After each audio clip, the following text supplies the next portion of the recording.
নমস্কার। আজকে আমরা চন্দ্র কেতু গ্রহণ দোষকে নিয়ে আলোচনা করব। অনেক জন্মছকের মধ্যে দেখতে পাওয়া যায় চন্দ্র কেতু একসঙ্গে বসে রয়েছে।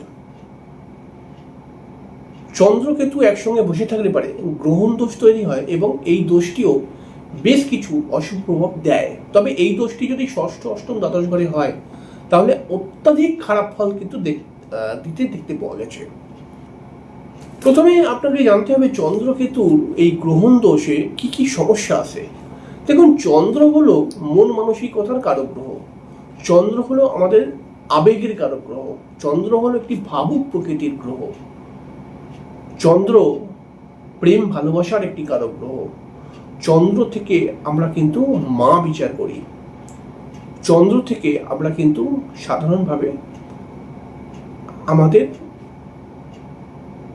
অনেকটা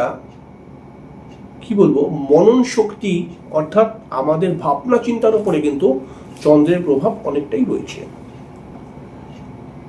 রাহু কেতুর একটি দোষ রয়েছে বা একটি গুণ, মানে রাহু কেতুর একটা কাজ করে, যেই গ্রহের সঙ্গে রাহু কেতু বসে যাবে সেই গ্রহের ফলটাকে কিন্তু নিয়ে নেওয়ার চেষ্টা করে বা সেই ফলটার উপরে প্রভাব দেওয়ার চেষ্টা করে রাহু কেতু, মানে সেই ফলটিকে প্রভাবিত করে। যেই গ্রহের সঙ্গে বসে থাকবে সেই গ্রহের ফলটিকে প্রভাবিত করার চেষ্টা করে।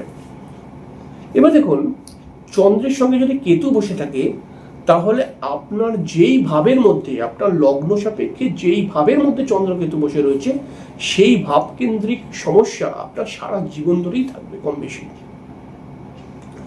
সেই ভাবটিকে নিয়ে, অর্থাৎ যেই ভাবের মধ্যে চন্দ্রকেতু বসে রয়েছে সেই ভাবটিকে নিয়ে মানসিক স্যাটিসফ্যাকশন পাওয়াটা এটা আপনার ক্ষেত্রে বেশ কঠিন।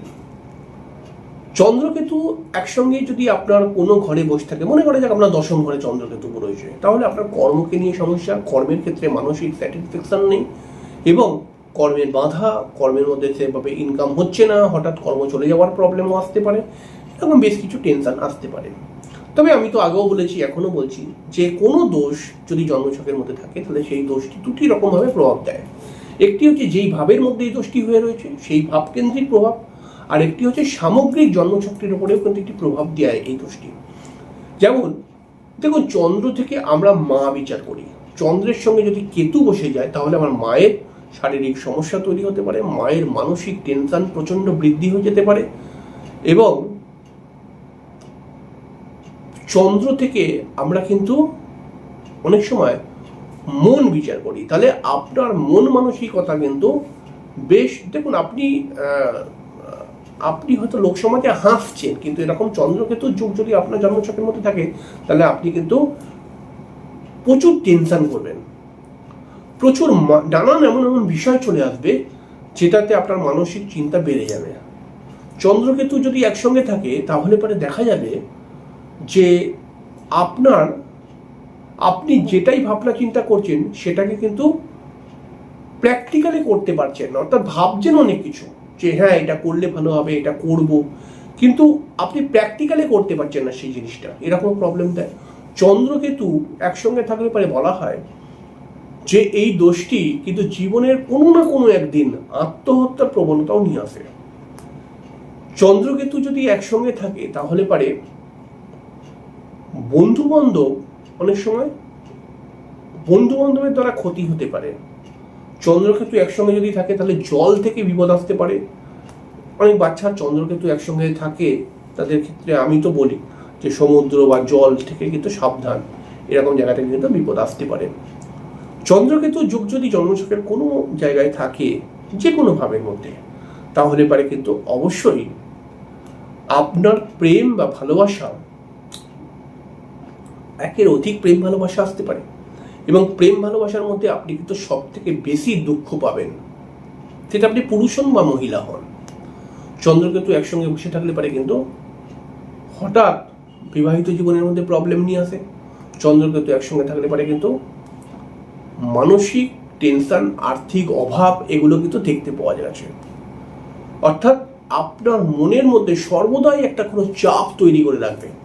তবে কিছু কিছু মানুষের চন্দ্রকেতুও কিন্তু ভালো ফল দেয়। তো এই ভালো ফল কখন দেয়?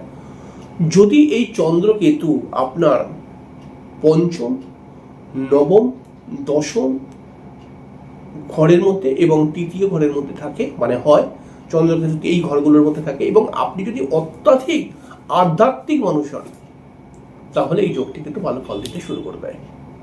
আবার বলছি, চন্দ্রকেতু যদি তৃতীয়, পঞ্চম, নবম বা দশম ঘরের মধ্যে থাকে,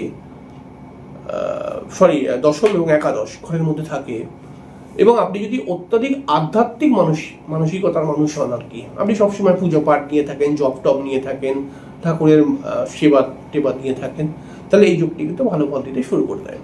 এই যোগটি কিন্তু সাধনার জন্য খুব ভালো, অর্থাৎ তন্ত্রের মধ্যে যারা সাধনা করে না, এই সাধনার জন্য কিন্তু এই যোগটি খুব ভালো। এই চন্দ্রকেতু একসঙ্গে থাকলে পরে এটাকে কিন্তু কাটানো উচিত ঠিকঠাকভাবে, নচেত এটা কিন্তু বিবাহিত জীবনকেও বেশ কিছুটা সমস্যা দেয়। এবং পারিবারিক প্রবলেম, দেখুন চন্দ্র কোথাও বিবাহিত জীবনের সঙ্গে কানেক্টেড নয়, কিন্তু চন্দ্র আসলে কিন্তু 4th হাউসের কারক গ্রহ। চতুর্থ ঘরটা হচ্ছে গৃহ, বিবাহ তো একটা প্রসেস, কিন্তু আলটিমেটলি তো স্বামী স্ত্রী থাকবে একটা ঘরের মধ্যে। এই ঘরের মধ্যে কিন্তু সবসময় একটা বন্ডিং প্রবলেম, অশান্তি, চিল্লাচিল্লি এগুলো লাগিয়ে রেখে দেবে। ষষ্ঠ, অষ্টম, দ্বাদশ ঘরে এই যোগটি যদি হয় তখন তো আরও সমস্যা বেড়ে যায়। এবং ষষ্ঠ, অষ্টম, দ্বাদশ ঘরে এই যোগটি হলে পারে সেই জাতকের প্রচণ্ড মানসিক টেনশন, এবং কিছু কিছু সময় সে প্রচণ্ড অসম্মান হয় কিন্তু অনেক জায়গাতে, মানে কিছু কিছু জায়গায় সে অনেকটা অসম্মান তাকে অনেকটা অসম্মানিত করা হয় আর কি, তার সম্মান হানি হয়। চন্দ্রকেতু যদি ডিগ্রিগতভাবে 12 থেকে 14 ডিগ্রির মধ্যে থাকে তাহলেও এই দোষটি কিন্তু নেগেটিভ এফেক্ট দিতে দেখা যায়। দেখুন আমরা তো সাধারণভাবে বলি যে চন্দ্র এবং কেতুর মধ্যে যদি 8 ডিগ্রির একটা তফাৎ থাকে, চন্দ্রের ডিগ্রি এবং কেতুর ডিগ্রির মধ্যে 8 ডিগ্রির গ্যাপ থাকে, তাহলে এই দোষটি যে কোনোই প্রবলেম আসতে পারে। মানে সব দোষের ক্ষেত্রেই আমরা বলি যে যখনই কোনো গ্রহ একটা অশুভ দোষ তৈরি করছে, তখন এই গ্রহগুলোর মধ্যে যদি 8 ডিগ্রির পার্থক্য থাকে তাহলে যোগটি মানে দোষটি আর একটু শক্তিশালী হয়ে যায়। কিন্তু চন্দ্রকেতুর বেলায় আমরা কিন্তু বলছি এই দোষটি, অর্থাৎ চন্দ্র এবং কেতুর মধ্যে যদি 14 ডিগ্রির তফাৎ থাকে তবু এই দোষটি নেগেটিভ এফেক্ট দেয়। তাহলে এই দোষটিকে সঠিকভাবে ঠিক করা উচিত। এই দোষটিকে চন্দ্রকেতু একসঙ্গে থাকলে পারে এই দোষটি কিন্তু আপনি হালকাভাবে ছেড়ে দেবেন না। এই দোষটি কিন্তু প্রচণ্ড আর্থিক সমস্যা নিয়ে আসে, আর্থিক লস। এই দোষটি কিন্তু একজন মানুষের মনের মধ্যে কিছু কিছু জায়গায় দেখতে পাওয়া গেছে, তার দশা যদি খারাপ হয়ে যায় তাহলে তার মধ্যে আত্মহত্যার প্রবণতা চলে আসে। এই দোষটি কিন্তু হঠাৎ আইনি ঝামেলার মধ্যে ফাঁসিয়ে দেয়।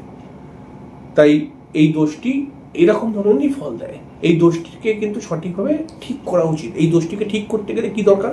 প্রত্যেক দিন শিবের পুজো করা আপনার অবশ্যই দরকার, এবং রাহু বা